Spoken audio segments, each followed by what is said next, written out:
Hola, mi nombre es Camilo Andrés Cuintaco Gallegos del grado 11.2. Hoy les presentaré el informe de laboratorio sobre el movimiento armónico simple, también conocido como MAS. Esta práctica nos permitió explorar y comprobar experimentalmente conceptos fundamentales de física, como la ley de Hooke, la relación entre masa y periodo de oscilación, la independencia del periodo frente a la amplitud. A través de esta experiencia logramos aplicar de forma práctica los conocimientos teóricos trabajados en clase. ¿Qué es el movimiento armónico simple? Es un tipo de movimiento oscilatorio que ocurre cuando una fuerza restauradora actúa sobre un objeto en dirección opuesta a su desplazamiento. Esta fuerza cumple con la ecuación F igual a menos K por X, donde K es la constante del resorte y X es la elongación. Desde la posición de equilibrio, un ejemplo común es un resorte que se estira y vuelve a su posición inicial, siempre que no haya fricción ni pérdida de energía.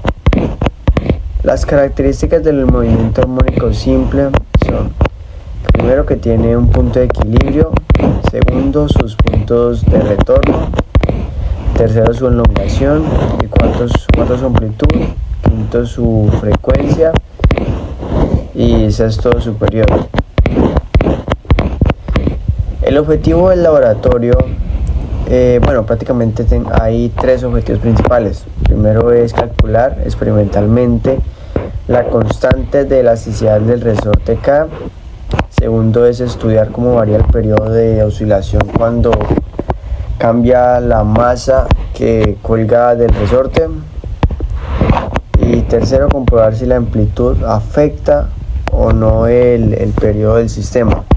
Estas tres partes nos ayudaron a comprender de forma práctica el comportamiento de un sistema masa-resorte. Los materiales utilizados para esta práctica de laboratorio son un soporte universal para sujetar el sistema, un resorte metálico, un juego de pesas calibradas, una regla graduada de 30 centímetros para medir el alargamiento y un cronómetro. En la parte A, que es cálculo de la constante elástica, el objetivo de esta primera parte fue calcular el valor de la constante de elasticidad del resorte. Esto se logra observando cuánto se alarga el resorte al colgarle masas conocidas de acuerdo con la ley de Hooke. La fuerza aplicada es proporcional al alargamiento y la constante K representa esa relación. La predicción de la parte A es que, antes de empezar, es una predicción la cual es: si colgamos una masa y medimos el alargamiento, deberíamos encontrar una constante K que se mantenga constante para diferentes pesos. Por ejemplo, si al aplicar un newton el resorte se alarga 2 centímetros, entonces K es igual a 1 newton sobre 0.02 m, que es igual a 50 newton sobre m. En el esquema del trabajo, el procedimiento fue que primero se colgó el resorte y se marcó su posición de equilibrio. Luego se agregaron masas de diferentes valores, midiendo el alargamiento en cada caso. Finalmente se registraron los datos en una tabla y se graficó la relación entre fuerza y elongación. Los datos recogidos fueron los siguientes: con 0.49 newtons de fuerza, el resorte se alargó 10 centímetros; con 0.98 newtons, 20 centímetros, y así sucesivamente, hasta llegar a 2.94 newtons y 60 centímetros. Esto muestra un comportamiento claramente lineal.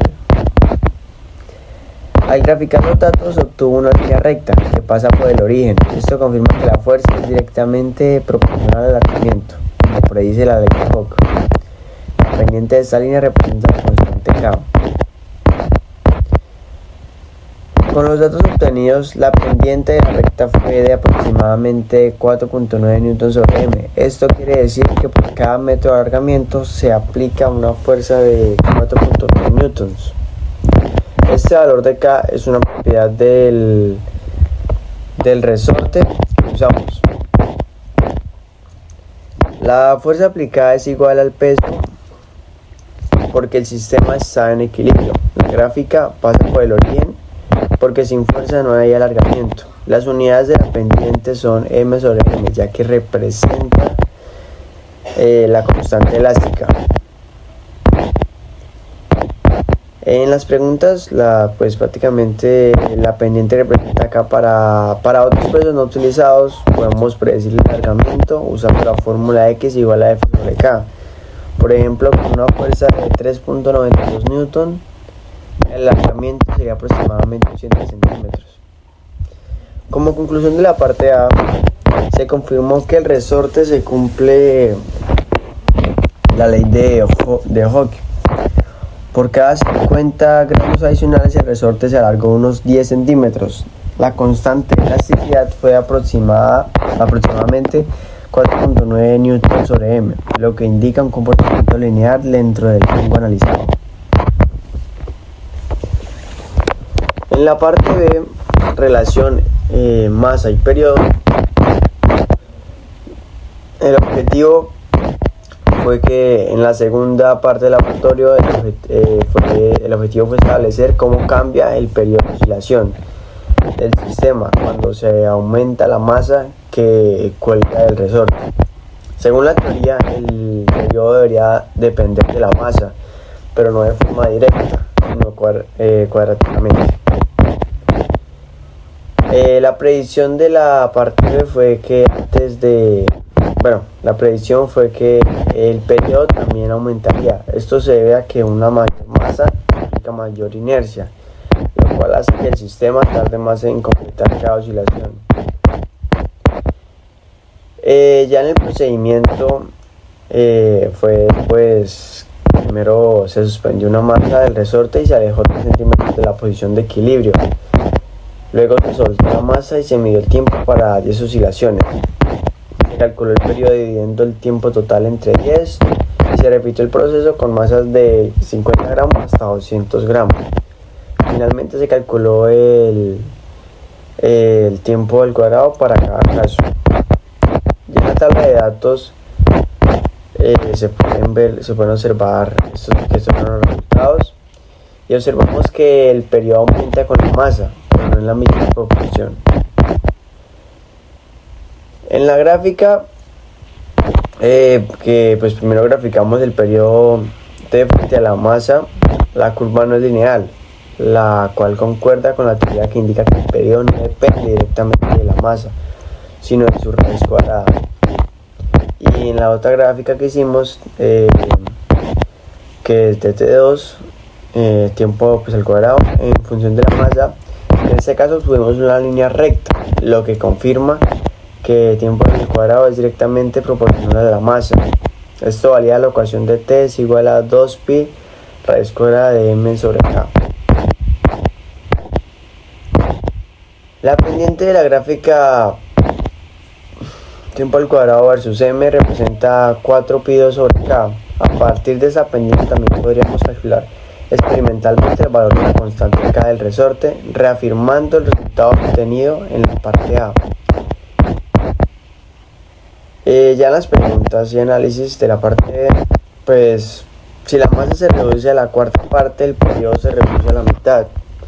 Si el periodo se triplica, la masa debería aumentar 9 veces, ya que T es igual a la raíz cuadrada de la masa. La conclusión de la parte B fue que el periodo de oscilación aumenta con la masa, pero no de manera directa, sino de forma cuadrática. Esto se comprobó tanto en los datos como en las gráficas y permitió verificar la fórmula del periodo del movimiento armónico simple. En la parte C, relación amplitud y periodo, el objetivo de la tercera parte fue determinar si el periodo depende de la amplitud del movimiento. Según la teoría del movimiento armónico simple, el periodo no cambia con la amplitud. siempre que las oscilaciones sean pequeñas. Antes de hacer la experiencia, se predijo que al aumentar la amplitud, el periodo no debería variar. Esto se debe a que en un sistema ideal, sin fricción, el periodo depende únicamente de la masa y de la constante de resorte. Se trabajó una masa constante de 200 gramos, se midió en el procedimiento. Se trabajó una masa constante de 200 gramos, se midió el tiempo para 5 oscilaciones en 3 amplitudes diferentes, 1 centímetro, 3 centímetros y 5 centímetros. Para cada amplitud se realizaron 3 mediciones, se halló el promedio y luego se calculó el periodo. El resultado mostró que el periodo se mantuvo prácticamente constante. En la gráfica, frente a amplitud, se mostró una línea casi horizontal. Esto indica que efectivamente el periodo se ha afectado por la amplitud del movimiento, variando la teoría del movimiento armónico simple. En el análisis de las preguntas, al reducir la amplitud a la cuarta parte no cambia el periodo, triplicar la amplitud tampoco. En condiciones ideales el periodo permanece constante sin importar cuánto aumente o disminuya la amplitud. Como conclusión de la parte C, dentro del rango de medición, el periodo no depende significativamente de la amplitud. Las pequeñas diferencias observadas se deben a factores como fricción, errores humanos o desviaciones del comportamiento ideal. Como conclusión general, la práctica del laboratorio permitió verificar y comprender mejor el movimiento armónico simple. Se validó la ley de Hooke, que F es proporcional a X. Se comprobó se comprobó que el periodo aumenta con la masa. Se observó que la amplitud no afecta el periodo. Además, se aplicaron fórmulas físicas en un contexto real y se desarrollaron habilidades experimentales. Muchas gracias.